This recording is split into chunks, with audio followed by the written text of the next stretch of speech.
سورہ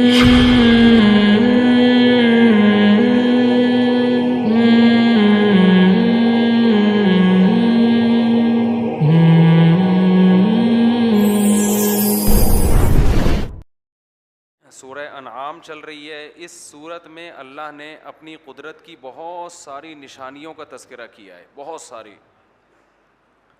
اب وہ ظاہر ہے وہ ساری نشانیوں کا بیان ہو تو بیان بہت لمبا ہو جائے گا.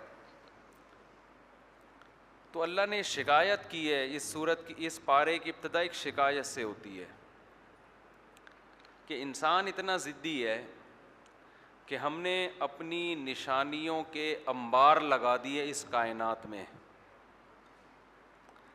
لیکن یہ پھر بھی ایمان لانے والے نہیں ہیں. تو اللہ بتا رہے ہیں کہ وَلَوْ أَنَّنَا نَزَّلْنَا إِلَيْهِمُ الْمَلَائِكَةَ, اگر ہم آسمان سے فرشتے اتار کے ان کو دکھا دیں, وَكَلَّمَهُمُ الْمَوْتَى, مردے زندہ ہو کے ان سے باتیں کرنا شروع کر دیں, تو بھی یہ ایمان لے کر نہیں آئیں گے. یہ کہیں گے نظر کا دھوکہ ہے, شعبدے بازی, کچھ بھی کہہ دیں گے. تو اس سے ہمیں پتہ چلتا ہے کہ جو لوگ حق کی تلاش میں ہوتے ہیں ان کے لیے تھوڑی سی دلیل بھی کافی ہو جاتی ہے, اور جو حق کی تلاش میں ہی نہیں ہوتے نا, ان کو کچھ بھی دکھا دو, ان کو جنت اور جہنم اپنی آنکھوں سے بھی دکھا دیں گے تو بھی وہ ماننے والے نہیں ہوں گے. ایک تو یہ پتہ چلا. دوسرا, اس صورت میں سورہ انعام میں اللہ نے ہمیں حکم دیا ہے, اسلام کا ایک بہت بڑا حکم ہے کہ لا تأکلوا مما لم یذکر اسم اللہ علیہ, جس جانور پر اللہ کا نام نہ لیا جائے وہ جانور نہیں کھایا جا سکتا. آج یہ چیز بھی مسلمانوں میں سرایت کر رہی ہے. یورپ میں, امریکہ میں لوگ رہتے ہیں, مشینی ذبیحہ چل رہا ہے. اللہ کا نام انسان لے گا, خوب سمجھ لیں, مشین یا ٹیپ ریکارڈ نے اگر اللہ کا نام لیا ہے تو اس نام لینے کا اعتبار نہیں ہے. اس لیے مشینی ذبیحہ بھی اسلام میں حرام ہے. جانور جب کٹے گا تو پہلی شرط یہ کہ مسلم ہو یا اہل کتاب ہو, اس کے علاوہ کوئی اگر ذبح کرے گا تو اس کا ذبح کیا ہوا جانور حلال نہیں ہے. مسلمان ذبح کرے یا یہودی یا عیسائی. دوسری بات, اللہ کا نام بھی لے اس کے اوپر. سمجھتے ہیں کہ نہیں سمجھتے؟ مسلمانوں میں اگر کوئی پکا مشرک ہے 2 اور 2 4 کی طرح, تو اس کا بھی ذبح کردہ حلال نہیں ہے, کیونکہ وہ اہل کتاب کے حکم میں نہیں ہے بلکہ وہ زندیق کے حکم میں ہے, مرتد کے حکم میں ہے. اس کا بھی ذبح کیا ہوا حلال نہیں ہے. تو اگر آپ کو خامخواہ میں شک وہم نہیں کرنا چاہیے کہ گوشت آ رہا ہے تو اب آپ بوٹیاں لے کے گھوم رہے ہیں کہ قصائی سے تحقیق کریں اس کو ذبح کس نے کیا تھا, پھر مذبح خانے پہنچے, وہاں سے بندہ بلوایا, پھر اس سے کلمہ پڑھوایا, اس کے ٹیسٹ کروایا لیبارٹری. اتنی ٹینشن کی ضرورت نہیں ہے. مسلم کنٹری میں رہتے ہیں تو 99.9% غالب یہی ہے کہ مسلمان نے ہی ذبح کیا ہوگا. لیکن پھر بھی اتنی احتیاط کر لیا کریں کہ بعض دفعہ قصائی کے بارے میں پہلے سے پتہ ہوتا ہے کہ یہ مسلمان نہیں ہے, یا مسلمان تو ہے لیکن نام کا ہے, اس کے عقیدے 100% شرکیہ ہیں. 100% کیا ہیں؟ شرکیہ. اچھا, آج کل ایک نیا مسئلہ یہ بھی کھڑا ہوا ہے. بعض لوگ نا اس بات پہ فخر کرتے ہیں کہ ہم کسی کو کافر نہیں کہتے, ہم سب کے پیچھے نماز کو جائز قرار دیتے ہیں. ہم اس طرح امت میں کیا پیدا کر رہے ہیں؟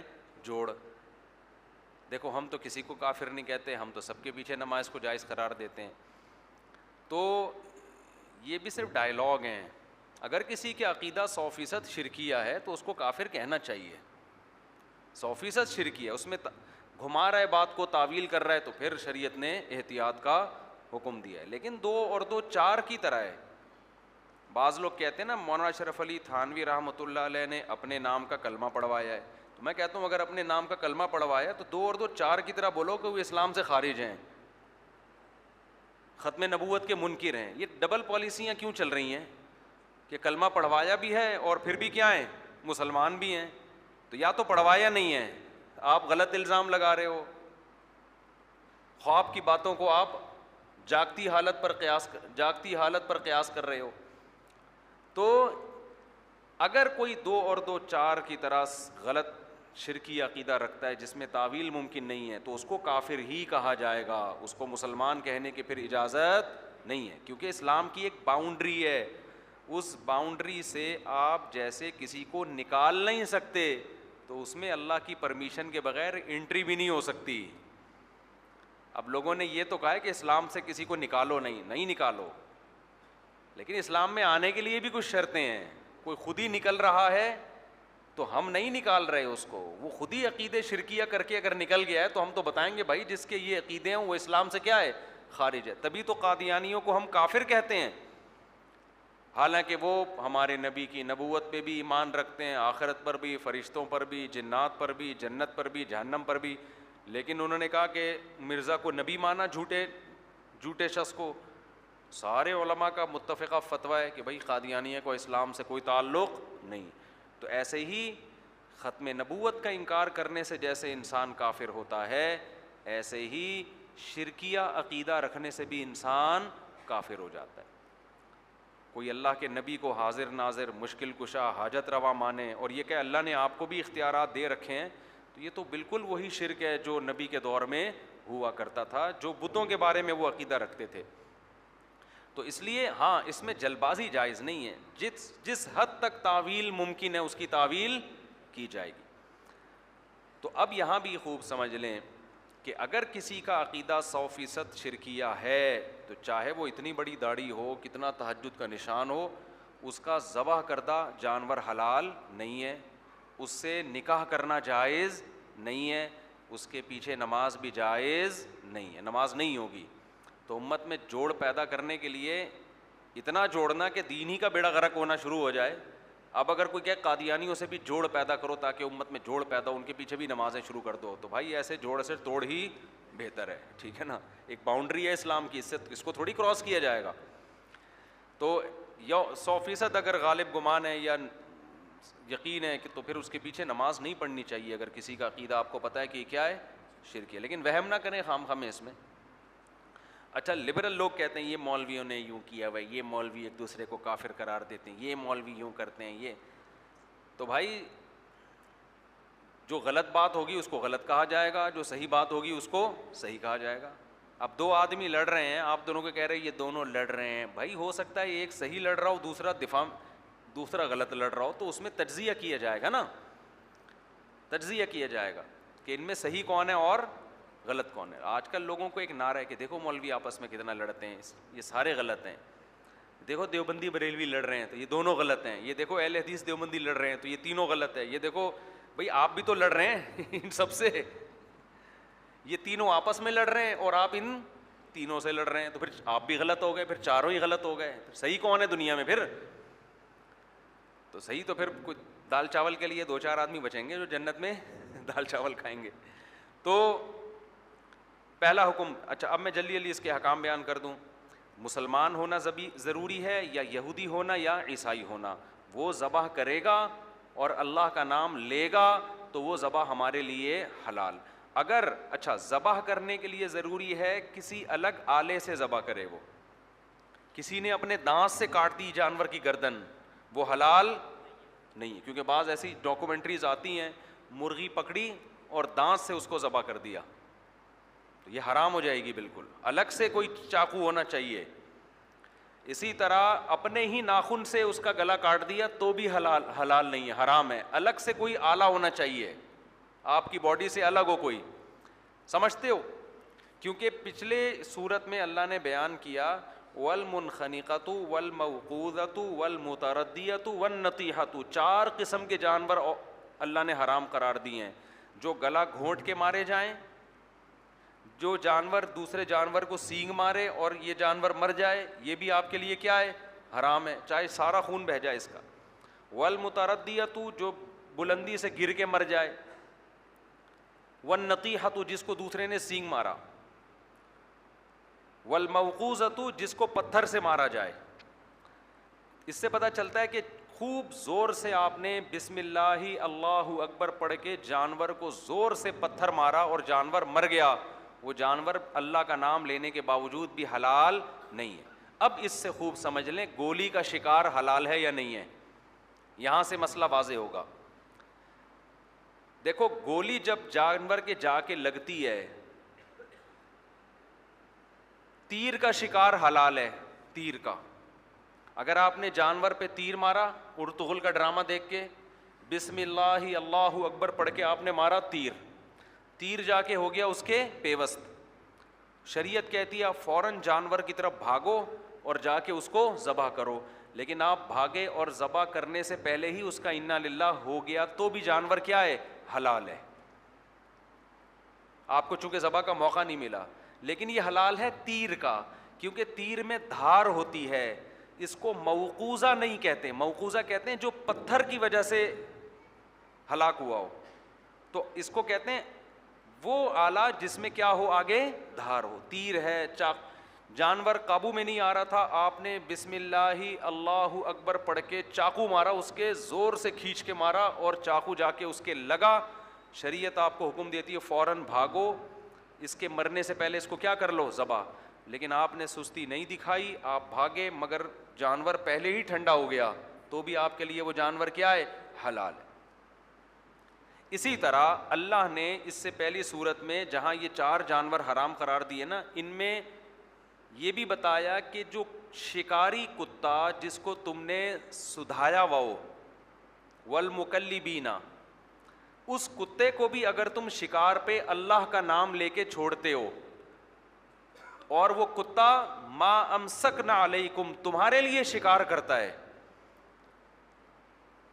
کتا آپ نے چھوڑا بسم اللہ اللہ اکبر پڑھ کے، ہرن پہ چھوڑ دیا آپ نے، کتا تگڑ تگڑ تگڑ تگڑ بھاگ رہا ہے، ہرن کو پکڑا گرایا، شریعت آپ کو حکم دیتی ہے آپ بھی کتے کے پیچھے پیچھے بھاگیں، ٹھیک ہے نا، اسپیڈ یقیناً آپ کی کم ہوگی، اگر آپ کی بھی اسپیڈ ہوتی تو پھر کتا پیچھے ہوتا، آپ آگے ہوتے، تو ظاہر ہے کتے کی اسپیڈ تیز ہے تبھی تو آپ نے کتا رکھا ہوا ہے۔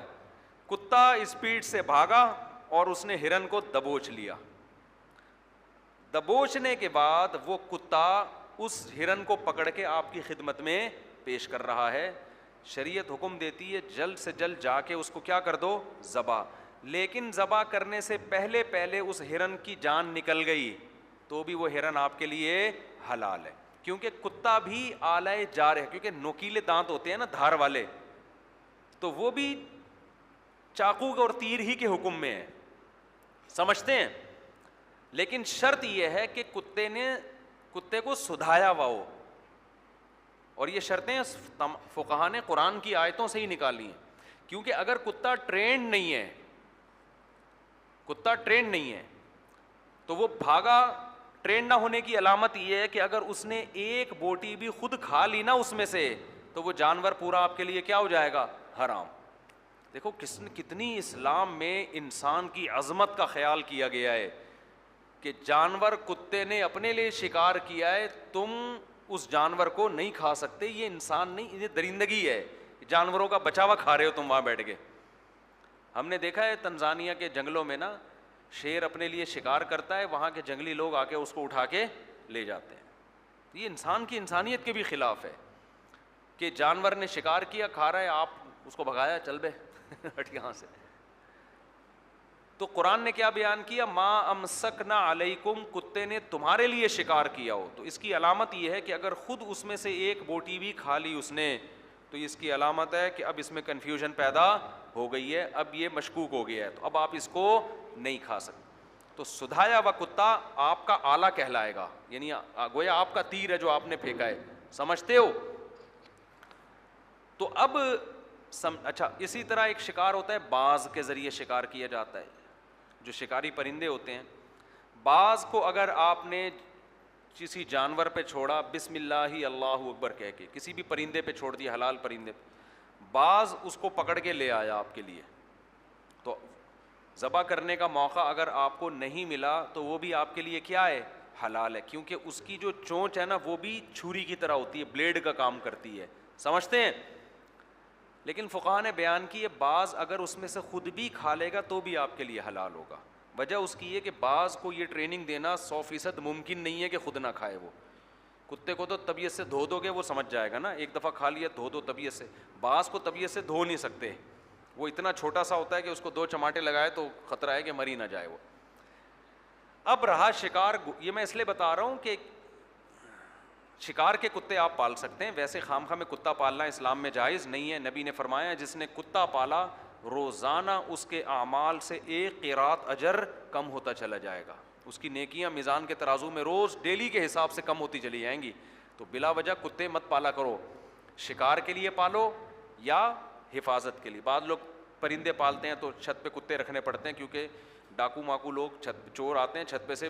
کئی دفعہ ایسا ہوا ہے, ایک صاحب نے مجھے بتایا کہ صبح اٹھاؤں تو ایک بھی پرندہ نہیں تھا, تو کتا ہوتا ہے تو کم از کم وہ الارم بجا دیتا ہے ٹھیک ہے نا. تو مجبوری میں پالنا جائز ہے, بلا وجہ کتا پالنا جائز نہیں ہے. اب رہا شکار گولی کا. گولی کے شکار میں اختلاف ہے کہ اگر کسی نے بسم اللہ اللہ اکبر پڑھ کے جانور پہ گولی چلائی اور جانور ذبح کرنے سے پہلے مر گیا تو حلال ہے یا نہیں. بہت سے علماء کہتے ہیں کہ حلال ہے. وجہ کیا ہے؟ وہ کہتے ہیں گولی بھی آلہ جارحہ ہے, قتل کرنے کا کام کرتی ہے جیسے چاقو اور تیر. لیکن بر صغیر کے علماء اور بھی دنیا میں بہت سے علماء ایسے ہیں جو کہتے ہیں گولی کا شکار حلال نہیں ہے, کیونکہ گولی قتل تو کر دیتی ہے لیکن دھار کے ذریعے نہیں کرتی بلکہ مار کے ذریعے کرتی ہے, قوت مار, پھینکنے کی قوت. اور قرآن نے کہا ہے کہ پتھر سے مرا ہوا حلال نہیں ہے. اب پتھر آپ ہاتھ سے زور سے ماریں, وہ لوہے کا پتھر ہو, اسٹیل کا پتھر ہو, یا کسی آلے میں رکھ کے چلا دیں اس کو, تو اس سے کوئی فرق نہیں پڑتا. یہی وجہ ہے کہ اس پر تمام فقہا کا اتفاق ہے کہ اگر آپ نے پتھر اتنی زور سے مارا کہ اس کو خون نکال دیا تو بھی جانور حلال نہیں ہوتا. تو مسئلہ خون نکلنے یا نہ نکلنے کا نہیں ہے, مسئلہ یہ ہے کہ دھار والی چیز کے ذریعے اس کو مارا ہے, یا یعنی جو چیز اس کے اندر گھسی ہے وہ دھار کی طاقت سے گھسنی چاہیے, اور پتھر جو اس کی باڈی میں گھس رہا ہے وہ پھینکنے کی قوت سے گھس رہا ہے. تو گولی کی اگر دھار نہیں ہے آگے, جیسے کہ نہیں ہوتی عام طور پہ, تو اس لیے اس کا شکار بھی ہمارے نزدیک جائز نہیں ہے. اور ویسے بھی گوشت میں جب حلال و حرام کے دلائل متعارض ہوتے ہیں تو حرام ہونے کے پہلو کو ترجیح ہوتی ہے, کیونکہ حلال ہونے کی شرائط گوشت میں اسلام میں سخت ہیں. تو اس لیے گولی کا شکار نہ کھایا کریں. جب بندوق لے کے جائیں نا چھرے والی یا ویسے شکار کیا ہے تو جانور کو ذبح کریں, اگر آپ کے ذبح کرنے سے پہلے مر گیا تو وہ آپ کے کام کا نہیں ہے. ہاں بعض گولیاں ایسی آتی ہیں کہتے ہیں اس میں دھار ہوتی ہے آگے, یہ آرڈر پہ بنوا لیں, کوئی ایسی گولی ہو جس کے آگے نوک ہو, سوئی کی طرح نوک ہو, وہ پھر نوک کے ذریعے اندر گھسے تو پھر بسم اللہ اللہ اکبر پڑھ کے اگر فائر مارا ہے تو اس کا شکار کیا ہو جائے گا؟ حلال ہو جائے گا. تو یہ احکام اللہ نے بیان کیے. اب ہم آگے چلتے ہیں.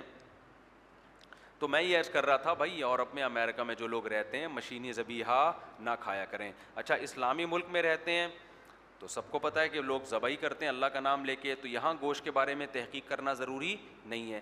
لیکن غیر مسلم کنٹری میں جب آپ جاتے ہیں تو بغیر تحقیق کے آپ کے لیے گوشت کھانا حلال نہیں ہے. اور تحقیق میں یہ نہیں کہ بس حلال کا ٹھپا لگا ہوا ہے, وہاں ہر چیز پہ حلال کے ٹھپے لگ رہے ہیں. تو وہ ٹھپے وپے سے کچھ نہیں ہوتا.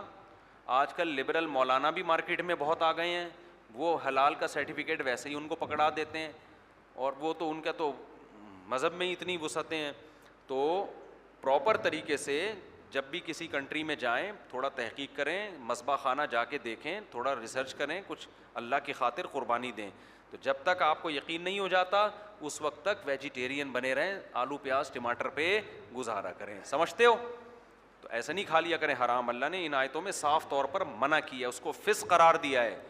اور پھر مشرکین مکہ نے اعتراض کیا, مشرکین مکہ نے اعتراض کیا کہ لو بھائی محمد صلی اللہ علیہ وسلم کہتے ہیں کہ ذبح کر کے کھاؤ, یعنی جس جانور کو اللہ نے مار دیا وہ حرام ہے اور جس کو انسان مارے وہ حلال ہے. یہ اعتراض کرتے تھے, سمجھتے ہیں؟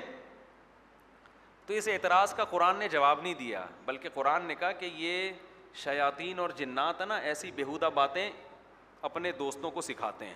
یعنی اتنا بیہودہ اعتراض تھا نا کہ اس کا قرآن نے جواب دیا ہی نہیں. اس نے کہا یہ نبی کو حکم دیا ان اعتراضات کی پرواہ نہ کریں. بھائی انسان مارتا ہے وہ بھی اللہ ہی مارتا ہے نا, تو اللہ نے کہا ہے کہ ہاتھ سے ذبح کرو, اس طریقے سے کرو, خون نکالو, کھا جاؤ اس کو, اور مردہ ہو جائے تو مت کھاؤ. اب یہ کوئی بات تو نہیں ہے کہ اللہ مارے, تو یہ ایسا ہی ہو گیا. ہم جب بچپن میں اسکول جاتے تھے تو کسی کے پیسے گرتے تھے, ہم اٹھا لیتے تھے. وہ کہتے تھے میرے پیسے, ہم کہتے بھائی اللہ کی زمین سے ملے ہمیں. اگر تمہاری جیب سے ہم نے نکالے ہوتے, تمہاری جیب سے نکالے ہوتے تو ہم پابند تھے دینے کے. ہمیں تو کس کی زمین سے ملے؟ اللہ کی. اب اتنی بحث کرتا تھا وہ تو پھر ہم بھی بحث کرتے تھے. ہم کہتے بتا یہ زمین تیرے باپ کی ہے, یہ زمین تیری ہے, تیری جیب تو تیری ہے, زمین تیری نہیں ہے. زمین کس کی ہے؟ اللہ کی. ہمیں تو اللہ کی زمین سے ملے. اب بتاؤ اس اعتراض کا کوئی جواب دے گا؟ ابے اللہ کی زمین سے ہو یا ماموں کی زمین سے ہو, پیسے تو اسی کے ہیں نا.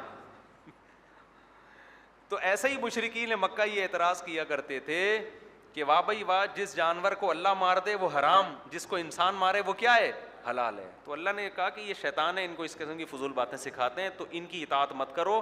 اللہ تمہیں کہہ رہا ہے کہ ذبح کر کے کھاؤ. تو یہ بھی اسلام کا حسن ہے. کیسا گوشت نتھر جاتا ہے جب جانور کو ذبح کرتے ہیں, بلیڈنگ ہوتی ہے, گندا خون اس کے جسم سے صاف ستھرا ہو جاتا ہے.